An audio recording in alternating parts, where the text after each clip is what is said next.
with BexxFineArt. Welcome back to part 2 in my series of how to paint a nebula onto your Hydro Flask.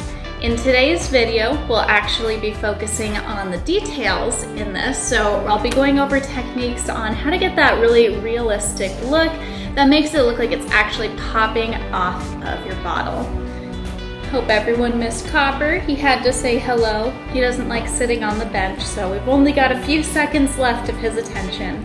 All right, let's look at the supplies that we'll be using for the details. So as you guys saw from my last video, this is the whole background that I've already finished on this bottle.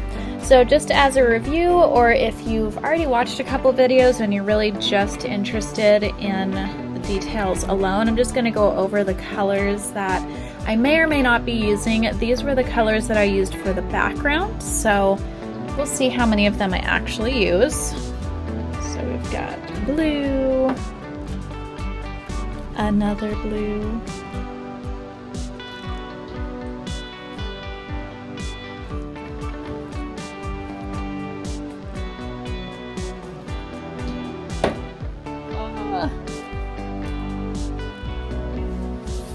deep violet, and then white. And like I said, we may not be using all of these, but I just want you to know the colors that I had already used for the background, because if you were to use these same colors, you may end up wanting to use some that I don't use for your details. First set of details that I'm going to be working on is with my pinks. So I'm going to be adding, or just kind of accentuating, the cloud shapes in this area. So I've taken my pink and I've mixed it with a lot of white, that way it's a little bit lighter than what you already see. And what I do with a small brush is I just add a little tiny curved line wherever that cloud is, and then I smudge it with one of my fingers, and then I may have to go over it once or twice so that way it doesn't just look like I'm outlining, because our goal again is to make something that's more realistic rather than flat. So the way we do that is you do have to layer it a few times, go over a couple spots. You may even need to add another little line for a cloud so that way it all blends together. But I'm just going to continue to do this technique wherever I want those clouds to pop out more. So I may not necessarily do it on every single cloud, just because I want some to look like maybe they're a little bit more subtle or like they're in the background, whereas the ones that I'm highlighting are more going to be the ones that are a little bit closer or just a little bit brighter. So you always want to make sure you have a variation of colors in your clouds. You don't want them to all look exactly the same, otherwise your bottle is going to end up looking very repetitive and not very interesting. So I'm just going to go ahead and do that to all of the pink ones.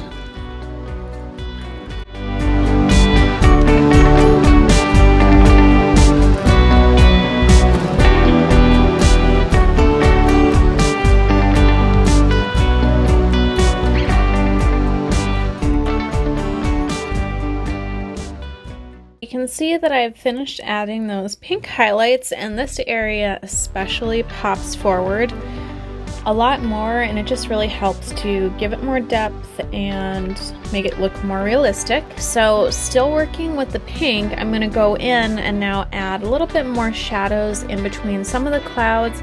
I'll also be blending some of the pink with the other colors, just so that way the colors aren't so separated. So I started to do it a little bit down here with the light pink, just gradually blending it in with the blue just to help it look like it's a nice transition. And my thumb is blue because I was spray painting more bottles, so ignore that.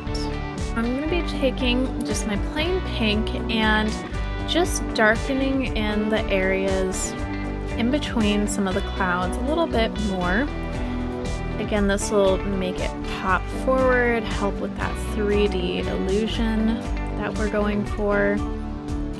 And the technique I'm using is called dry brushing, which is basically where you only take the tiniest amount of paint, put it on your brush, you almost wipe off all the paint so you have really hardly any paint on there, but that allows you to make these really subtle changes without glopping paint everywhere and having to fix that. So dry brushing is definitely something that I would recommend for this portion of the details, because you can always make something darker. If I were to have a ton of pink on my brush right now and I put it all in the middle, it'd be a lot harder to fix, versus now if I want to make it darker, I can easily do that.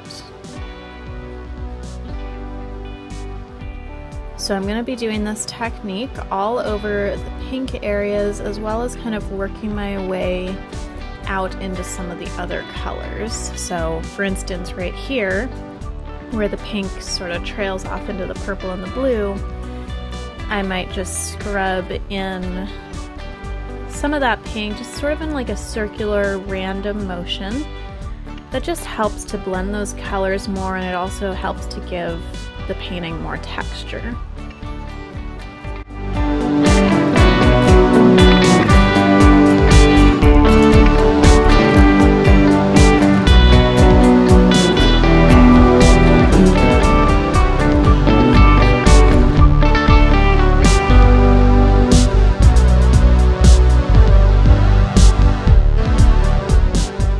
Go ahead and look at those pink shadows. So you can really see I have definitely darkened quite a few areas, but especially, you know, right in here, that color has expanded out more. So now it definitely looks more blended with the rest of the surroundings. Here it's still not quite as connected, but I'm going to be filling those areas in more with the purples and the blues, because this person mostly wanted purple and blue, but I've added a little bit of pink too just to accent it. So I'm going to be doing those exact same types of details with the blue, first starting off with the highlights in the clouds, maybe some other little details, and then going back and darkening some of those shadows. So just like before, I'm taking some light blue and I'm doing those curved motions and then just kind of scrubbing it in with my finger. I also will do this with the brush too. So it's a combination of using your finger and using the brush. And I'm just highlighting some of those curves. And then something that you can also add, and we'll see if I decide to keep this. Another detail is sort of like these, I'm not sure how to describe it, almost like little strands of lightning.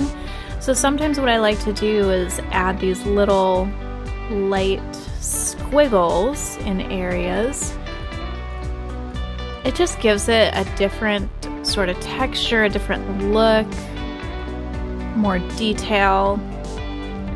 I'm starting off very light with these, so if I don't like it, I can change it. But that's just another little thing that you can add to, you usually want to do this more to some shadowy areas, but it just adds something else to the painting. So again, that's just kind of like these sort of squiggly light lines, and I am liking how this is looking, so I'll probably end up keeping it.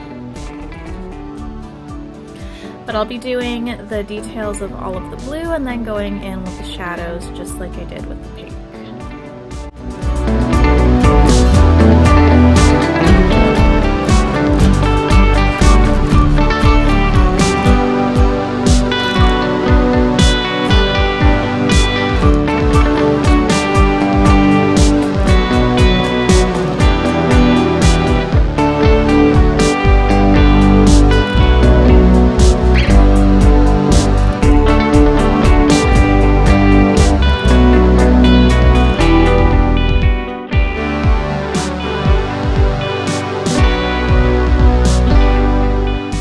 Got pretty much most of the blue highlighting done. You can see I did some more of that texture right in here. And so far it's getting a lot of kind of play with depth. I really like how this area turned out. So now I'm going to go in and do the same thing with the purples And then I'll just go through and finish up whatever details need to be done before I add stars.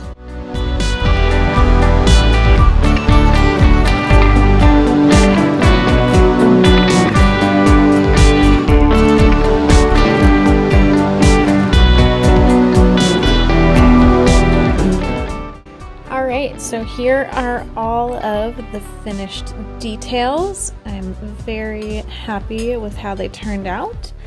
So in the next video in this series, I'll be talking about how I add stars and starbursts to these. So I'll be going over a few different versions of that. I do already have a star tutorial, but this will be more of a tutorial of how I decide where to put all those stars and where it looks best, and all the details of how they do that. Alright guys, thanks for watching. I hope you found this video helpful in adding some awesome details to your nebulas. As usual, if you have any questions, feel free to comment or email me, info.bexx@gmail.com. And then be sure to check out my other social media accounts. Instagram and TikTok are both at BexxFineArt. And for part 3, we will be talking about how to add stars to your nebulas. I'll be going over a few different easy techniques. All right, see you next time.